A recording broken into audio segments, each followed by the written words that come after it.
Hi, I'm Professor Bruce Madariaga, and I'd like to share with you a simple but powerful cooperative learning strategy. I call it my economics exam bowl. It's great for teaching economics, but instructors in other disciplines can use their own version of my exam bowl to teach their subjects as well. Having students learn in teams has many advantages. However, a major problem with teamwork is that students tend to free ride on the strongest students in their team. To get around this problem, instructors need to design team assignments that create positive interdependence, such that each individual student has strong incentives to promote the learning of their teammates. My exam bowl competition achieves this. Here's the basics of how it works. Student teams are formed, and a list of questions is distributed to all the teams before the exam bowl competition. Now, these questions have to challenge students to understand key concepts and be able to apply them to real-world situations. During the exam bowl competition, the questions are asked to all of the teams. Now, here's the key. When a question is asked to a team, the instructor, not the team, picks the spokesperson, and the spokesperson cannot get help from their teammates during the competition. What does this mean? It means that one student may know all of the answers, but may not win the competition because they may never be chosen to speak. Therefore, each student has strong incentives to teach their teammates everything they know. Strong students learn by teaching the less strong students. And all us instructors know that the best way to learn something is to try to teach it to somebody else. The less strong students learn by getting extra help from the strong students. The peer group dynamics create powerful incentives for students to cooperate and learn. The game creates competitive incentives for students to learn. And you throw in some bonus points for the winning teams, and you've got a powerful combination of incentives for students to learn the content that instructors want them to learn. Throw in some bells and whistles and some surprises, and you can create some fun too. So let's watch a few minutes of an exam bowl competition. Thanks. Welcome, everybody. This is the Spring Semester Economics Exam Bowl. I know you've been preparing for this all week. I hope you've taught your teammates everything that you know. But remember, during the competition, you cannot help your teammates. The only time you can interact with your teammates is if I re-ask a question, or also during the final bonus question. Of course, remember also that for a re-ask question, if you get it wrong, you could lose points. So you'll have to do risk analysis there. Okay? Last thing before we start. Remember that this is not a test of memorization. It's a test of your understanding of the key content and whether you can apply it to real-world situations. Therefore, I reserve the right to ask follow-up questions to be sure that you understand the words that are flowing outside your mouths. Okay? All right, so let's go. We'll see how this works as we go. First question goes to the ants. Now, I will ask the question, pick the spokesperson, and then if the spokesperson wants me to repeat, I will repeat the question. And I will pick the spokesperson using my high-tech methods.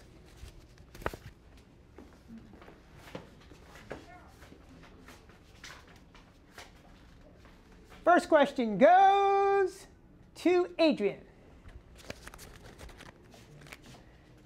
OK, Adrian. Should our government establish laws to eliminate air and water pollution? Explain your answer using economic reasoning. Do you want me to repeat the question? Oh, that's all right. Well, the answer to that question is we should not have laws that eliminate air pollution and water pollution because factories would be shut down, businesses would be shut down, and that would cause unemployment. Wouldn't that be a good? Might that not be a good thing though, if there's pollution? It might be a good thing, like to have less pollution, but we have to look at it where the total cost of eliminating pollution would exceed the benefits that we would receive. Okay. So how much pollution reduction should the government impose? I mean, how should they figure out how much pollution reduction? The certain amount of pollution that we should have is enough that the marginal benefits of the pollution would exceed the marginal cost of the having pollution it. reduction. Right. Exactly. Good answer. Oh, man. Good for 2 points for the ants. Ants are on the board and off to a good start. Second question goes to the cats. Cats. Why would a tax on bottled water be economically inefficient, while a tax on alcoholic drinks might be economically efficient? Why is that? Cats? And question goes to Brody.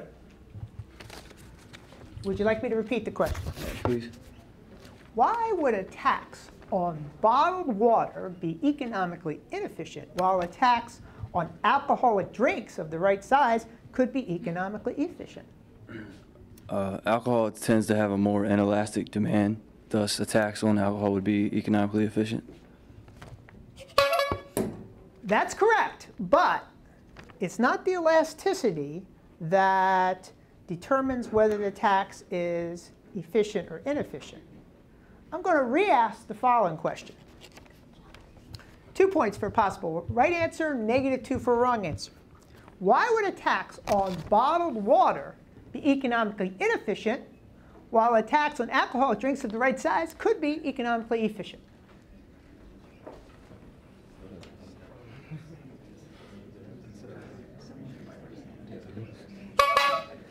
Question goes to the dogs.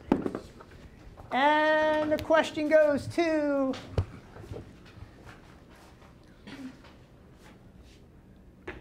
Minhaj. Nice. All right. You want me to repeat the question? Nah, I'm good. OK. All right. Alcoholic drinks impose negative externalities on people. So a tax on alcoholic beverages would discourage drinking alcohol. It's consumption of alcohol. OK. Good answer. Answer good for 2 points for the cats, for the dogs.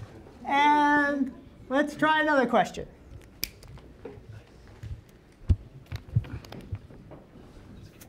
Question goes to the falcons. Why do manufacturers of computers and other electronics often offer rebates? Why don't they just lower their prices instead of requiring consumers to fill out those stupid rebate forms and send them in? Why is that, falcons? Question goes to Pratusha.